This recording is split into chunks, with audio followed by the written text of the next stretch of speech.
देश में इस समय जो चर्चा का विषय है वह है कृषि विधेयक। वो 3 कृषि विधेयक जो लोकसभा के बाद अब राज्यसभा से भी पारित किए जा चुके हैं। इन कृषि विधेयकों के पारित होने के पहले काफी चर्चा इन पर हुई। लोकसभा और राज्यसभा में जब ये पारित किए गए उसके बाद विरोध भी हुआ। हरियाणा में कुरुक्षेत्र में किसानों के साथ जब वो इसका विरोध कर रहे थे तो पुलिस की बर्बरता भी सामने आई।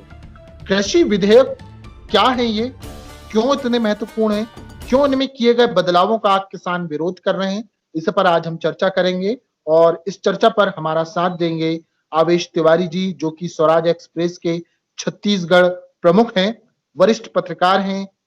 आज चर्चा करेंगे हम इनसे। आवेश तिवारी जी, tribune-hindi.com में आपका स्वागत है।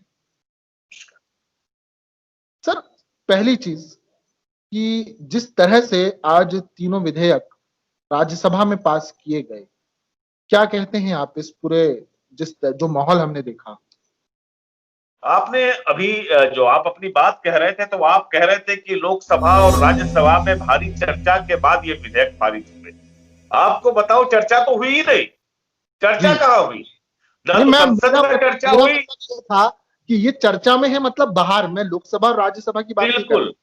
बिल्कुल सच बात यह है कि संसद के भीतर चर्चा नहीं हुई, पार्टी के भीतर नहीं चर्चा हुई, बीजेपी के भीतर चर्चा नहीं हुई, न तो भाजपा ने अपनी राज्य सरकारों से चर्चा की इसकी। और सीधी सी बात है कि डेमोक्रेटिक कंट्री है, पक्ष है तो विपक्ष भी है, विपक्ष को पूरी तरह से अंधेरे में रखा। आप सवाल करते हैं कि ये दरअसल आज पारित हो गया लोकसभा के बाद राज्यसभा में भी, जिसकी संभावना नहीं के बराबर थी, क्योंकि राज्यसभा में बहुमत नहीं है भारतीय जनता पार्टी का। आज का दिन जो है संसदीय इतिहास का सर्वाधिक काला दिन। मैंने आज से पहले ऐसा कभी नहीं देखा था कि जब विधेयक को लेकर के माननीय उपसभापति जी, जो कि कई बड़े अखबारों के संपादक रह चुके हैं और बिहार के मुख्यमंत्री नीतीश कुमार जी के बेहद प्रिय रहे हैं, उनके जीवन का एकमात्र उद्देश्य था कि किसी तरह से राज्यसभा या लोकसभा जाना। अब उपसभापति हो गए, सम्मानजनक पद पे है। उनका रवैया जब हमने देखा, आपको बताऊं कि जब वो उस विधेयक को पढ़ रहे थे, उन्होंने आवाज सुनने के लिए अपना सर तक नहीं उठाया। वो पढ़ते रहे और बोलते रहे कि प्लीज से यस, नो। आप अंदाजा लगाइए कि कितनी बड़ी, कितना जब बने, हम सोच नहीं सकते कि ऐसी अराजकता पहले कभी संसद में हुई होगी। मैं हमारी इस चर्चा को आगे बढ़ाऊं, हमारे दर्शकों को मैं वो वीडियो दिखाना चाहूंगा जो आज संसद में बहस के दौरान जो हंगामा हुआ।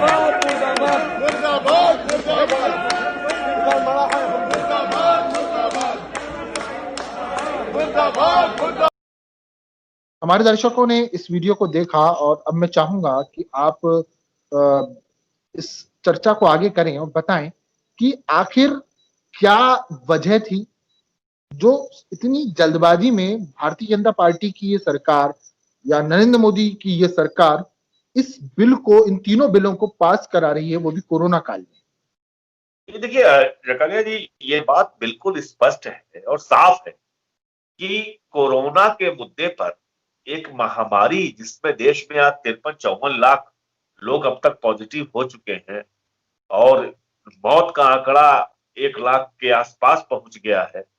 लगभग इतने ही संख्या में लोग रोज 1 लाख के 90, 93, 94 लाख लोग पॉजिटिव आ रहे हैं। अर्थव्यवस्था छिन्न भिन्न हो गई है। बेरोजगारी की जो दर है वो 45 सालों में ऐसी स्थिति बनाई है, करीब 6 महीने में कुछ नहीं तो 2.5 करोड़ लोग बेरोजगार हुए हैं।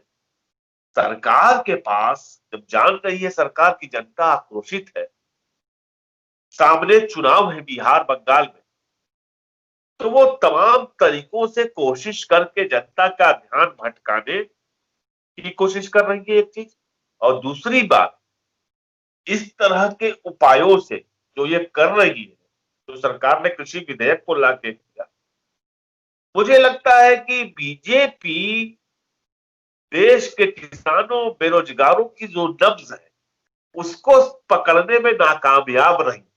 उन्हें लग रहा है कि ऐसा करके हम किसानों के वोट को अपने कब्जे में ले लेंगे, बिहार चुनावों में हम बढ़त हासिल कर लेंगे।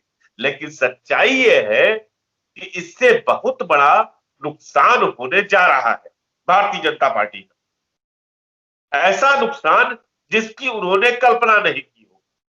अच्छा, एक बात आपको जी जी, आप कंटिन्यू करिए जो बोल रहे थे आप। एक बात आपको बताऊं, इस देश में मैंने छत्तीसगढ़ में भी आपने देखा, 2018 में मध्य प्रदेश में भी देखा, राजस्थान में भी बहुत निर्णायक भूमिका रही किसानों की।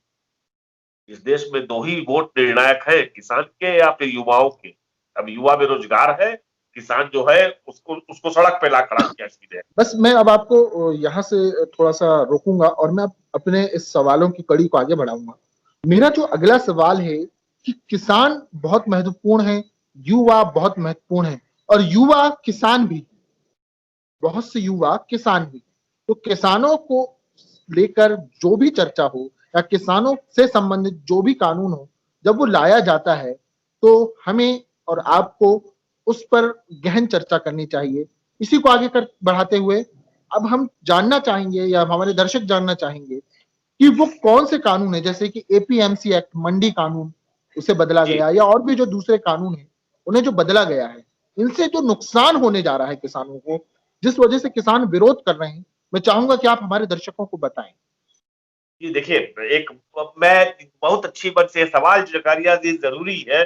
दरअसल हुआ क्या है कि न तो पक्ष ने न तो विपक्ष ने आम जनता के बीच, किसानों के बीच, युवाओं के बीच इस फार्मर बिल को लेकर के अपना मंतव्य जाहिर किया, न तो उन्हें समझाने की कोशिश की इस बिल से क्या नुकसान होगा, यह भी बताने की कोशिश नहीं की। पंजाब और हरियाणा में कुछ काम हुआ है, लोगों ने कहा है, बताया है किसानों को, बिल के बारे में जानते हैं।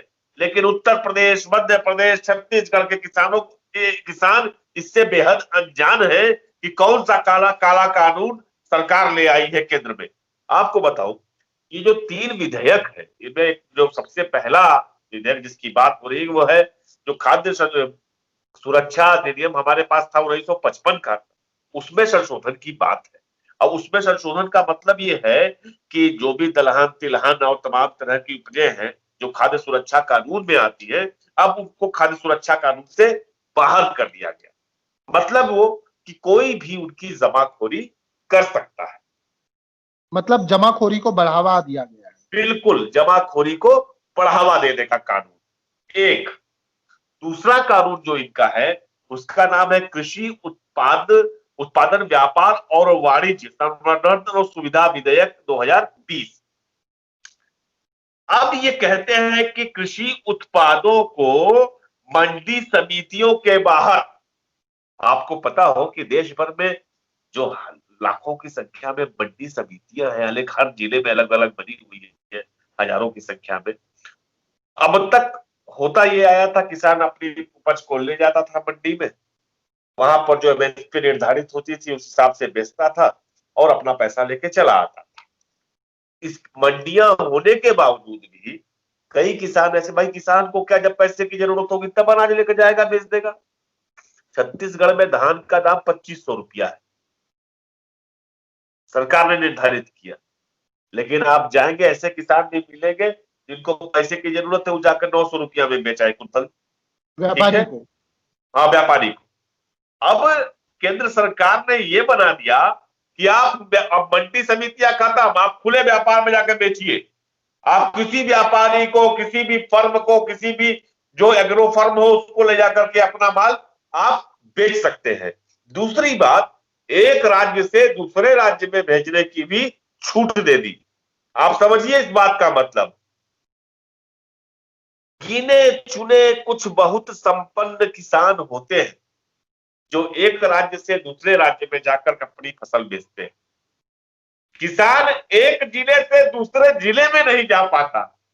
सब छोड़िए, इस देश का जो सीमांत कृषक है वो अपने कस्बे से निकल के बाजार तक नहीं जा पाता। वहां पे आप कह रहे हैं कि एक जिले से दूसरे जिले में चला जाएगा। जो एक ये चीज और मंडी समिति, मैं आपको यहाँ रोकना चाहूंगा कि पहले भी ये सुविधा थी कि अगर कोई कहीं बेचने जाना चाहता है तो उसको थी, मगर वो मंडी से एक पास बनवाता था। बिल्कुल आपकी बात सही है जकारिया जी, पास बनवाता था, लेकिन ऐसे किसानों की संख्या बहुत कम है। हम इस बात को क्यों भूले हैं कि आज भी हम हिंदी पट्टी की बात कर रहे हैं, केवल हिंदी पट्टी की भी बात उदाहरण के तौर पर, चूंकि मैं रहने वाला वहां का हूं और मैं आपको उदाहरण के साथ बताना चाहता हूं। इस देश में ज्यादातर किसान छोटी जोत के हैं, सीमांत कृषक हैं, और दूसरी बात खेतीहर मजदूरों की संख्या बहुत ज्यादा है। छत्तीसगढ़ में तो सबसे ज्यादा खेतीहर मजदूर है। उन खेतीहर मजदूरों को या फिर उन कॉन्ट्रैक्ट फार्मर्स को जो अधिया पे खेत लेकर के कि भैया हम इतना उगाएंगे, हम इतना लेंगे, कहां जा पाएगा दूसरे जिले में भाई, कहां दूसरे राज्य में जा पाएगा? इस छूट का क्या लाभ है? और दूसरी बात, बिहार में एपीएमसी खत्म की गई। आपको पता हो बिहार में मंडी समिति का वो खत्म कर दिया 2006 से नहीं। और वहां पर नतीजा ये निकला कि 1500 रुपया कुंतल गेहूं वहां पे 900 रुपया कुंतल बिकना शुरू हो गया बिहार में। मतलब किसान की लागत भी नहीं निकल पाती। मध्य प्रदेश का, जैसा मैं आपको बताते चलूं, मध्य प्रदेश में लगभग 1800 कुछ रुपए इस साल बिका है, 1750 1800 के आसपास गेहूं। तो ये एमएसपी जो मतलब राज्य सरकार जिस उसमें समर्थन मूल्य में खरीद रही होती है, ये वहां की बात हुई। मगर जब मक्का का मैं एक उदाहरण दूं आपको कि मक्का का बहुत सी जगह किस व्यापारी उसे खरीदा करते हैं, मध्य प्रदेश में सरकार ने उसे नहीं खरीदा, तो व्यापारियों ने जब उसे खरीदा तो जब रेट बता रहा हूं आपको मैं, जिस मक्के का 1900 रुपए 2000 रुपए के आसपास या 1600 रुपए 1700 रुपए जो बिकना चाहिए, वह मक्का व्यापारियों ने जब खरीदना शुरू किया तो 700 800 रुपए तक बिका। जब नहीं बिका तो मजबूरी में किसान जिसने भंडारण नहीं कर पाया, उसे अब अपनी अगली फसल की तैयारी करना है, फसल खराब होने का डर है, तो किसान ने मक्का पिछले साल का इस साल 600 700 रुपए तक में बेचा है। मतलब ये स्थिति तक रही है किसानों की। मध्य प्रदेश की सिवनी, छिंदवाड़ा, ये जिले मक्के के बड़े उत्पादक जिले हैं।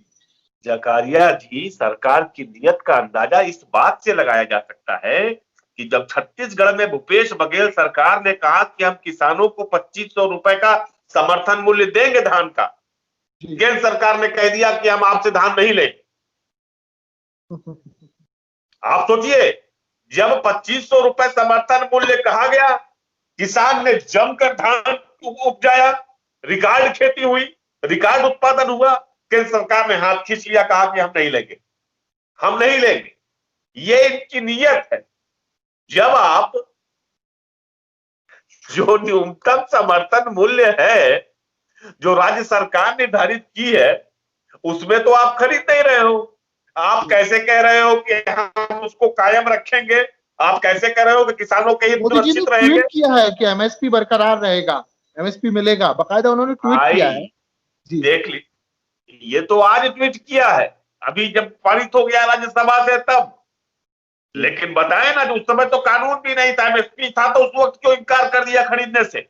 जी देखिए, ये जो तीसरा विधेयक है जिसका नाम है मूल्य आश्वासन पर किसान बंदोबस्ती और सुरक्षा समझौता और कृषि सेवा विधेयक 2020, दरअसल ये पूरी तरह से एक बार देश में और पूरे की पूरी कृषि व्यवस्था को ठेके पर डालने की योजना है। अब होगा क्या, कोई भी ठेके कंपनी, कोई भी बड़ी कंपनी, एग्रो कंपनी आएगी, किसान से कहेगी भैया तुम्हारे फसल की बीमा की जिम्मेदारी मेरी है, केवल बीमा की जिम्मेवारी लेगी, हम जो कह रहे हैं तुम वो उगाओ, दाम हमारा होगा, हम तुमको केवल यह सुरक्षा देंगे कि जो तुम्हारा फसल उगेगा उसको हम खरीद लेंगे। अरे भाई, ये काम तो सरकार भी कर सकती थी। फसल बीमा की जिम्मेवारी तो सरकार की होनी चाहिए। आप उसको एमएसपी दो, आप उसका बीमा करो, यह रिस्पॉन्सिबिलिटी लेने से केंद्र सरकार क्यों पीछे हट रही है, इसका जवाब चाहिए। पूरी तरह से खेती किसानी को निजी कंपनियों को सौंपने, उनका माने जो कहा जा रहा है कि ईस्ट इंडिया कंपनी फिर से आ गई, बिल्कुल वही होने जा रहा है। मतलब हम यूं कहें कि जो किसान है वो कंपनियों के अधीन हो जाएगा, कंपनी जो चाहेगी वो रेट देगी। अगर कंपनी अगर उसकी फसल ले ले और मुनाफा ना होने की बात कहकर उसे अगर कई दिनों तक पेमेंट ना भी करे, तब तो भी वो किसान जो अभी तक सरकार की तरफ से पेमेंट मिल जाती थी, सरकार से पैसा मिल जाता था, मूल्य मिल जाता था, अब वो कंपनी के अधीन हो जाएगा। क्या मैं सही समझ रहा हूँ? बिल्कुल बिल्कुल आप ठीक समझ रहे हैं। अब आप अंदाजा लगाइए पंजाब के किसान क्यों नाराज हैं। गेहूं का रिकॉर्ड उत्पादन करते थे, पिछली बार सर्वाधिक सेंट्रल पूल में गेहूं पंजाब ने ही दिया, मुझे एग्जैक्ट आंकड़ा नहीं पता लग रहा। अब इसको जो है या तो खुद उगवाता है या तो खरीदी करता है। अब इफको की कोई भूमिका रह नहीं जाएगी वहां पे, क्यों नहीं करेगा किसान आंदोलन भाई। अच्छा, एक चीज और बड़ी अहम बात यहाँ पे कि इससे सबसे ज्यादा फायदा किसे होने जा रहा है? जब हर साल, जब छत्तीसगढ़ में हर वर्ष धान के सीजन में होता क्या है कि सीमाओं पर पुलिस लगाना पड़ता है कि उड़ीसा